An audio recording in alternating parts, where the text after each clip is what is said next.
There are 4 exercises you should be doing if you want to jump higher. One of them is obviously jumping. If you want to get better at something, do more of that thing. 2 is sprinting, a very good way to get lots of elastic contacts with minimal loading on your knee compared to 2-foot max effort jumping and 1-foot jumping. And the Olympic lift variation. Specifically, one that I see very little of is the hang variants, hang power snatches and hang power cleans. And of course, my 2 favorite Olympic exercises, clean pulls and power cleans. And in today's video, we're gonna analyze technique for all of these exercises. If you want to jump higher, you need to learn how to do these with perfect technique. Big reason I got to where I'm at in the jumping world is because I obsessed about lifting technique just as much as I did jumping and dunking technique. Hope you guys enjoy the video. All right, so trying to fix my penultimate step. I'm just going to play this through a couple times. Okay, this looks pretty similar to last week. It's hard to tell where your position is right here. It looks like you're in a decent position. You're definitely pushing up off of this, and you're kicking out way too early. So this, I shouldn't see this position. This is bad. When the leg's locked out and it happens really early, it's kicking. So keep your foot tucked. Don't worry about kicking out. I would be not cueing this. I would be anti-cueing this. If anything, I would say keep the knee higher, push the knee forward, drive the leg forward, keep the foot tucked. Yeah, I think that would be the big recommendation there. Okay. So you're leaning back too much. You need to jump more. When I say jump, I want you to jump like you're going to hit your head on the ceiling. So what's happening? I can see the head's coming back. This is okay, like it's not really the end of the world if this happens. I guess this is 225, but I'm not seeing the knees come forward very far. So the knees are coming forward, but it's really subtle. I really like to see the knees come forward more in a more seated, saddled position. So that's the biggest thing I'm kind of worried about. I would probably jump sooner. So right here, I would start jumping. That'll bring the knees forward more, get in a slightly better position and get a better acceleration on the bar. The problem is when you only get your knees this far forward, you only have, 1, 2, 3, 4, 5, 6 frames to get into knee extension. So that's really going to limit the impulse that you're able to generate on the bar when you don't have a lot of time. Remember, impulse is force times time. So the more the knees come forward, the more time you have to accelerate it with your quads, which are some of the most powerful muscles in the human body and definitely the driver of success in a power clean. Not bad, Ambruth. Everything is really good, actually. Back is way better. You're definitely like you took the slack out of the bar. You're not tugging it off the floor. Catch position is great. Repositioning really well. Let's see. You're getting full hip extension finally, which is awesome, right? So finally you're getting tall here. The only thing that I don't like is from this frame to hit this frame. Okay, so the reason why is you haven't cleared the knee. So you can see the bar is below your knee here and your back is uprighting. So you don't want to see your torso angle change until you clear the knee. So this angle right here, right? You should stay in that angle from the floor to above the knee. If you are not, then that means you're uprighting too soon. So right here, you're parallel, right? We can see you have a parallel angle between, oh, shoot, your set position. It's like a leg press. So your set position's here. This is where you are at, right basically below the knee, which is where you should be. But you want to be at the same torso angle relative to the ground when you're clear of the kneecap. Okay, so look. Good, good, good, good. So right here, you're below the knee. Still good. Oh, now we're starting to upright. Right here, you can really see it. So now you see that angle go from what essentially was, you see that angle go from, erase this here, this shit. So this is now your angle right here, okay? Before, this is your angle. So you can see how your torso angle is starting to change, and that's bad. We don't want that. So I'm going from the greater trochanter of the femur to basically what's your shoulder, and that angle is changing as you stand up. Okay, look. So now we're here and you haven't cleared the knee. So now you've cleared the knee. So right here is where you should start uprighting, like you're clear of the knee. This is where you should start jumping.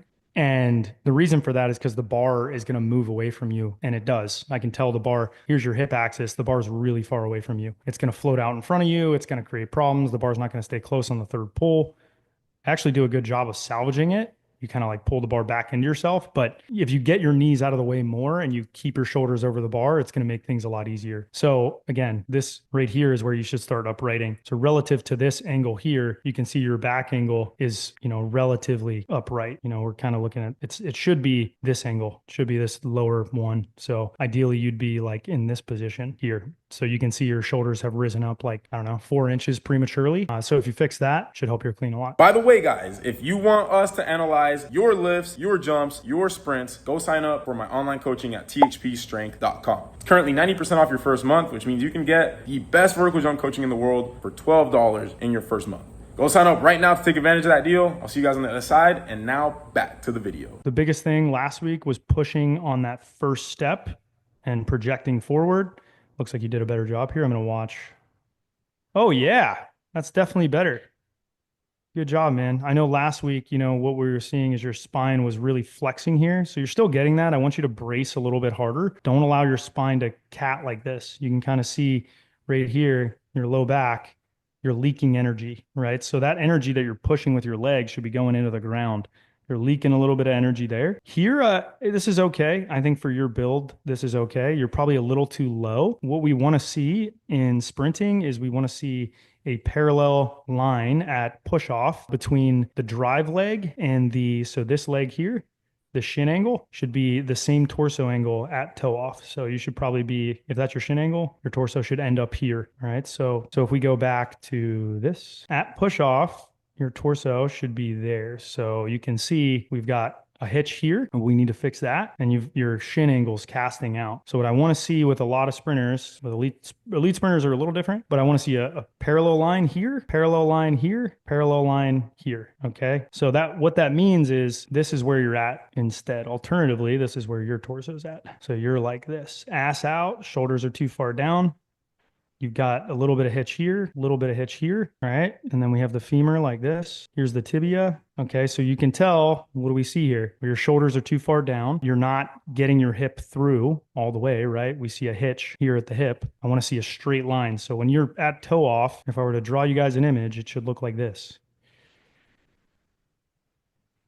Okay, so you have a parallel line or a straight line from toe off all the way through the shoulder axis. Your arms will be like this.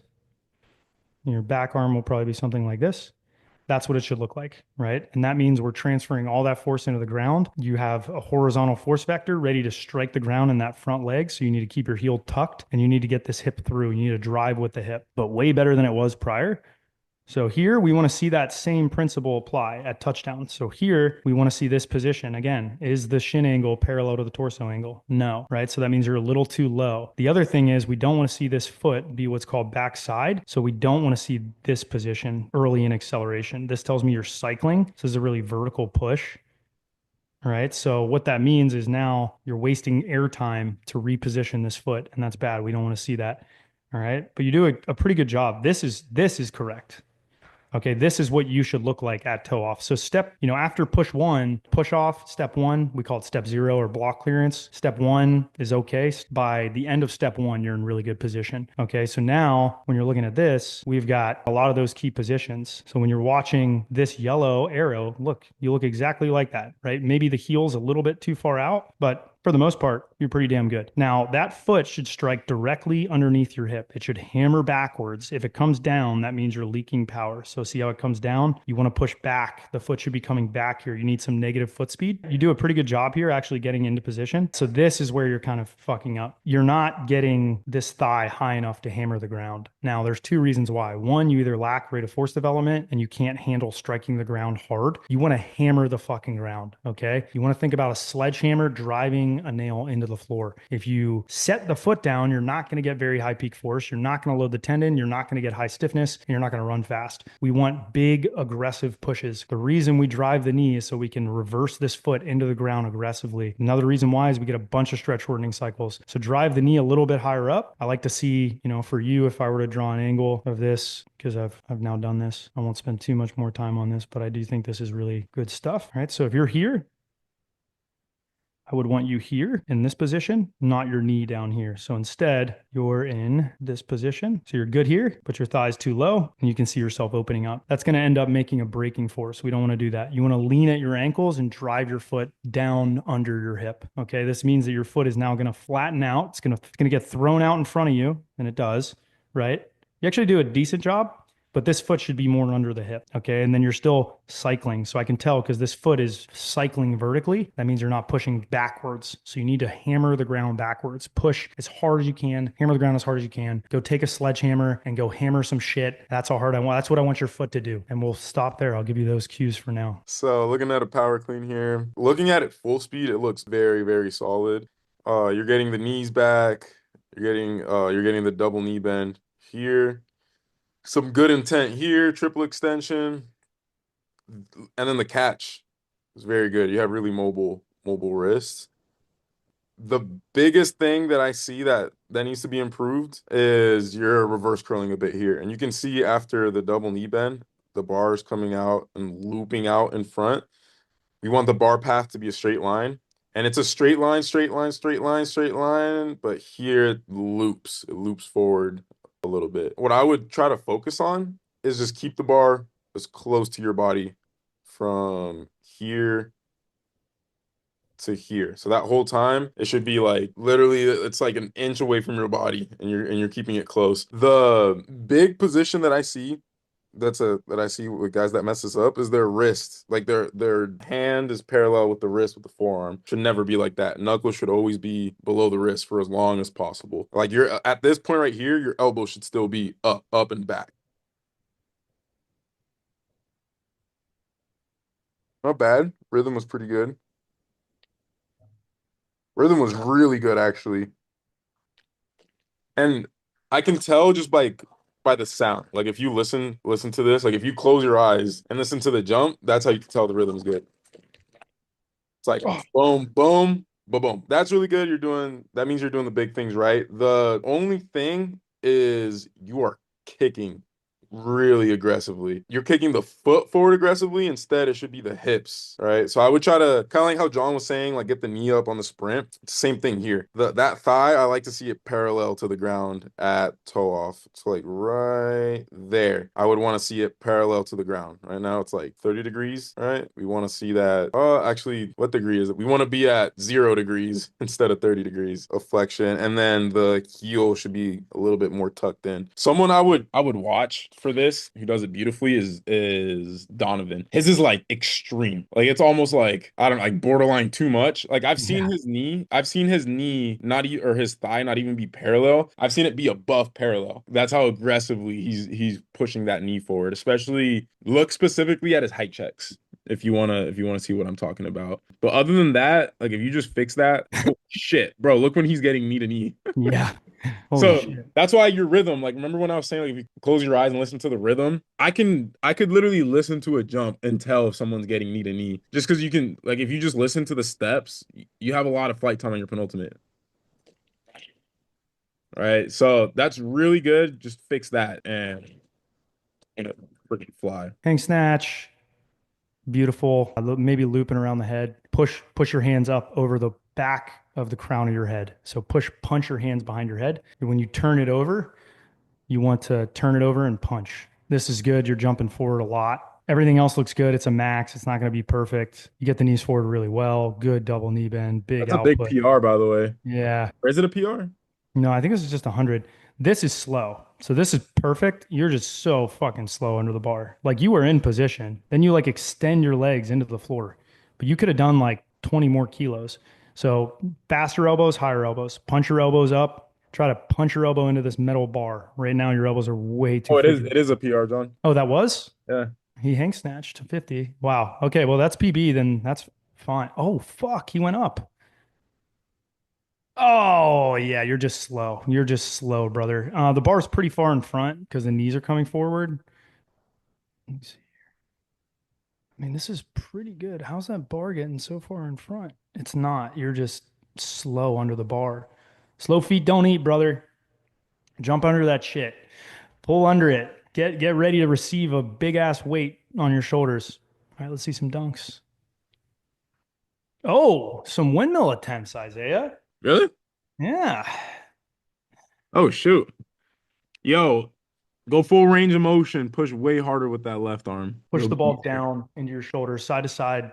I mean, you're left, right, righty, so it kind of fucks things up. But Isaiah twists the other way. You should be making that though. Isaiah, what That's an you go interesting court. you twist what counterclockwise? Yeah, I go against the green. So you're super low, but you're not pushing off. You need to push off of this position right here. You need to push way harder. I like your shoes. You So need to here, plant at half court. yeah, At that half court circle. yeah. So this right here, you're just low and like coming down into it.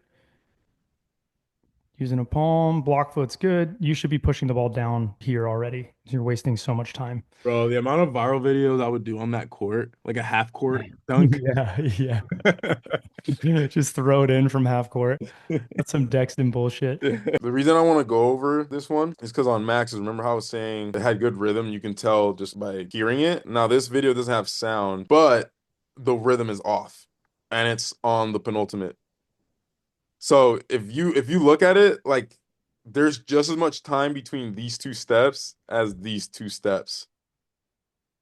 All right. Look how, I do want to say, by the way, this has gotten way better. yeah, Like, like like literally, positionally, you're pushing way better. literally all that needs to happen. Like positionally, it looks pretty good. Like it's actually like if you combined your positions with Max's rhythm, it'd be a freaky jump. Because look at toe off of the penultimate. Look where his thigh is at. Right. Look at the position of his shin. Beautiful position to be in. He's not kicking out too early. It's just the length of the penultimate step is too short. So I would try to plant like over here somewhere. Let me see where you're hitting. Big split. Yeah, you're hitting here. Like I would try to get out here on the penultimate, That'll right? give you more time as well to reposition the block foot because it's really late. That's why the timing's so fucked up. Yeah. Your feet, Also, your arms are going back way too high. And it might be why, yeah, that could be why you're so late. yeah, yeah. I mean, he is sequencing it well. Like, The timing is good, but part of me wonders like if you took a bigger penultimate and stopped the arm swing here, I think that block foot would get around a lot quicker. To see how yeah, slow the block foot, like how long it's taken to like yeah, I agree. get This is there. kind of a unique one, but I will say, dude, from like 3 weeks ago, this is drastically improved. It Mhm. was really short, reachy. Now he's actually like pushing off it. Eric, good job, brother. I think he left, unfortunately, but that was improvement. Oh, Hmm. That's not Francis, is it? It's um, Jarrett. Francis has a different. you're very high up, very high up. Look how high you are here, and then as you're rolling through, you're not taking a big penultimate leap. Timing is good. Timing and rhythm is really good. And then it looks like you were just a little too far. Like if you just scoot, like if you would have taken off like 6 inches forward and gone straight up and not try to dunk as hard, I think you would have been able to make it.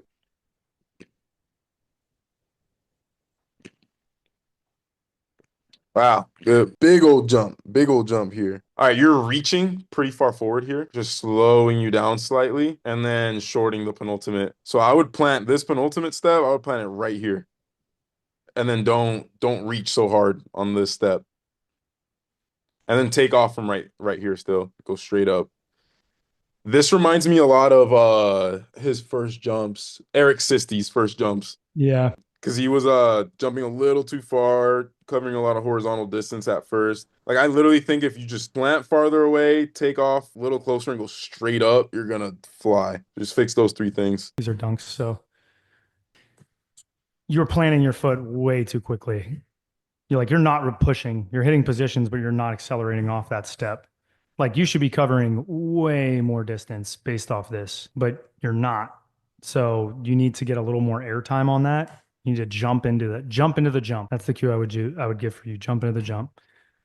Looks like a volleyball player. It's cool that you're making dunks with that technique, but yeah, you need to jump into the jump. You need That to is jump off the penultimate step. such a good way to describe it. That's how it feels. Yep. It feels Right. like two jumps, like Mhm. literally. Like I know. I've always thought that. I'm like, oh, it's like a jump into your jump. Like that's the load up. yeah, But it's not a step. That's why I was saying this at dunk camp. It shouldn't be called a penultimate step. It's a penultimate jump. mhm, it is. That's all the time we have, guys. Hopefully that was helpful. I tried to field a lot of the questions. We'll see you guys in the next one and enjoy the rest of your day, guys. Yep.